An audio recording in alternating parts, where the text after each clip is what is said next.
School year 2024-2025 comes to an end at ito na ang huling araw ng aming klase para sa taong ito. We took this opportunity to pray and enjoy the moment. Sayang lang hindi kami kompleto, pero actually we really enjoy this day. Look, sayang lang no? Kinabukasan, ang general rehearsal ng moving up ng preschool. So, sumabay na kami sa ibang parents papunta dito and ito na yung opportunity na magkita-kita ang Praying Montalban, Calawis, and Padillal. Syempre kasama ang mga parents, students, and ang kanilang mga teachers. And alam nyo ba, kasama ko ang anak ko sa 3 days journey na ito para sa ating moving up.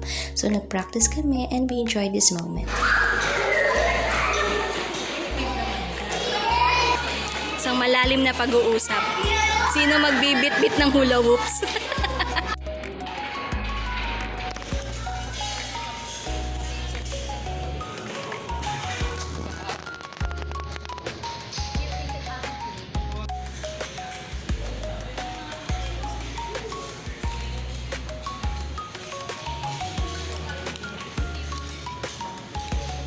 So, natapos na nga ang aming general rehearsal. Naghihintayan na lang kami dito dahil nga kila Pastora Presi kami uuwi at matutulog.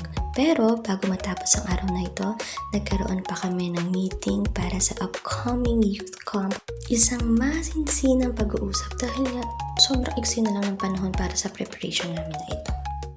Ang pagdating nga namin sa Valiente Residence, ay niyaya kami ni Kuya Matthew na pumunta dun sa parang park nila dun sa lugar nila. Actually, sa tagal ko at ilang beses nang pumunta sa bahay nila Pastora Presi, ito pa lang ang unang pagkakataon ko na makapunta dito sa lugar na to at sobrang excited ako kasi nga kasama ko pa si Jamie and si Jared sa moment na ito. Napakapayapa pa ng lugar na ito at mapapakinggan ng mga huni ng ibon.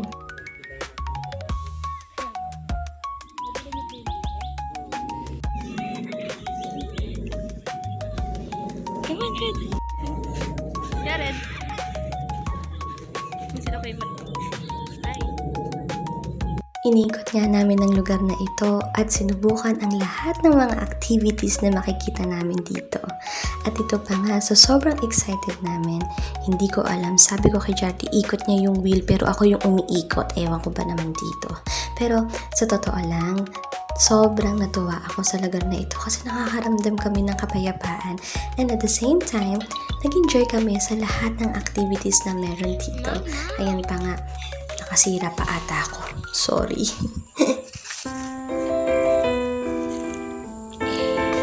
So strong. One more.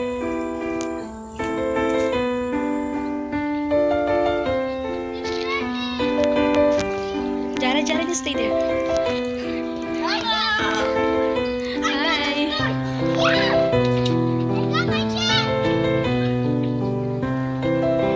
Come on.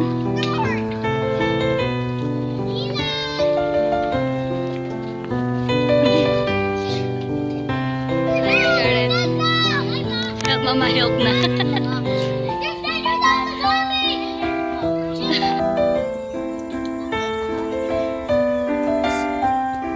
Hinayaan ko talagang ma-experience ni Jared ang lahat ng mga activities dito at yan, hinayaan ko kung ano yung mga gusto niyang gawin. Kahit nahihirapan, go pa rin siya.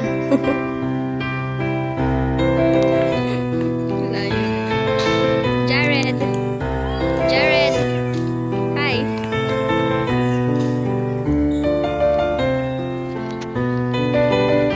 At syempre, hindi rin ako nagpahuli nung nag-enjoy din talaga ako sa lahat ng mga meron dito sa park na ito.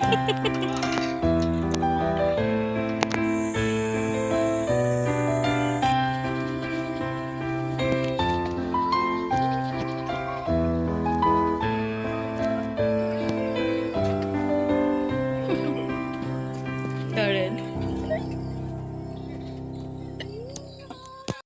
Hindi talaga nagpaawat si Jared, hindi naubos ang energy. Pero dahil nga paggabi na, kailangan na namin bumalik dun sa grupo namin. Kung saan nagstay sila Kuya Matthew, sila Jamie at ang iba pa.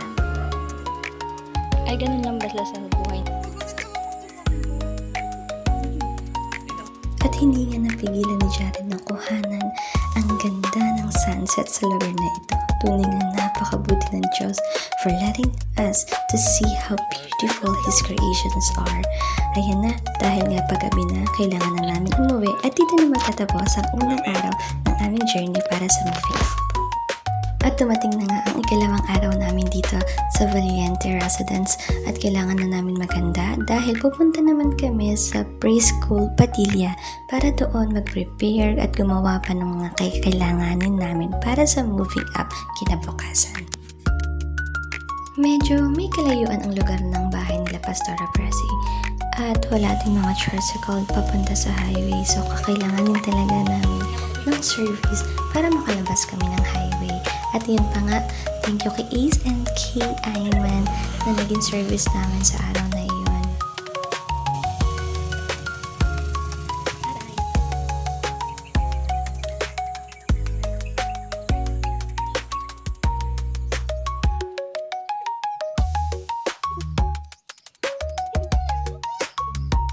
At syempre, kami din ni Teacher Lori ay paalis na rin sa Valiente Residence.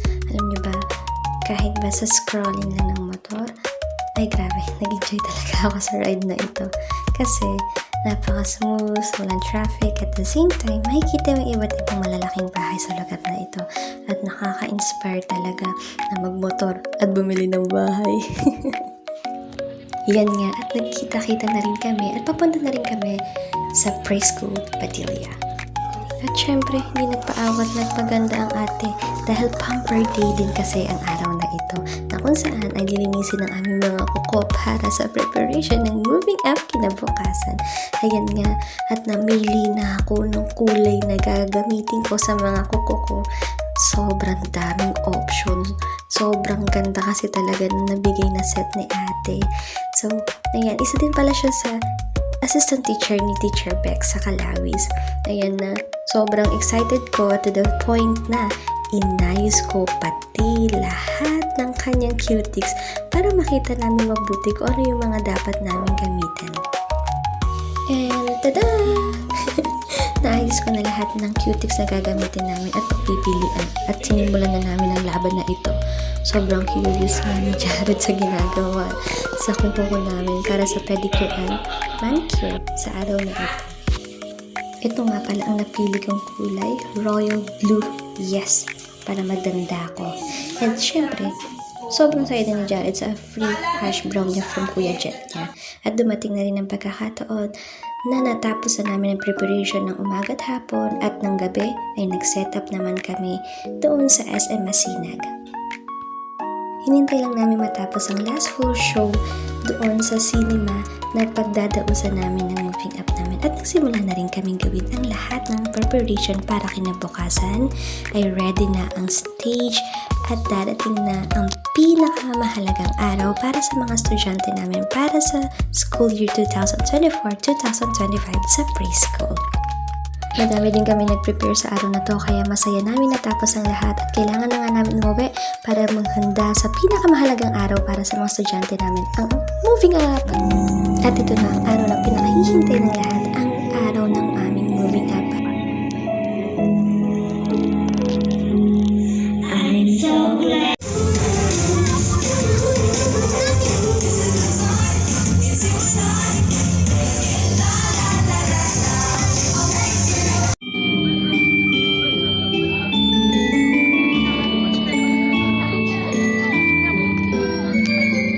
At tatapos na nga ang aming moving up. Salamat sa mga parents. And syempre, hindi pa paawat ang mga ito. Ano yung Avengers?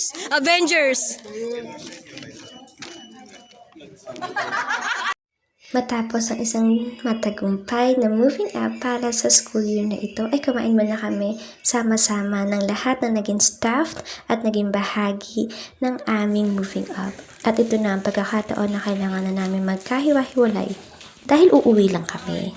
At magkikita ulit sa susunod na pagkakataon. Thank you, preschool. Bye!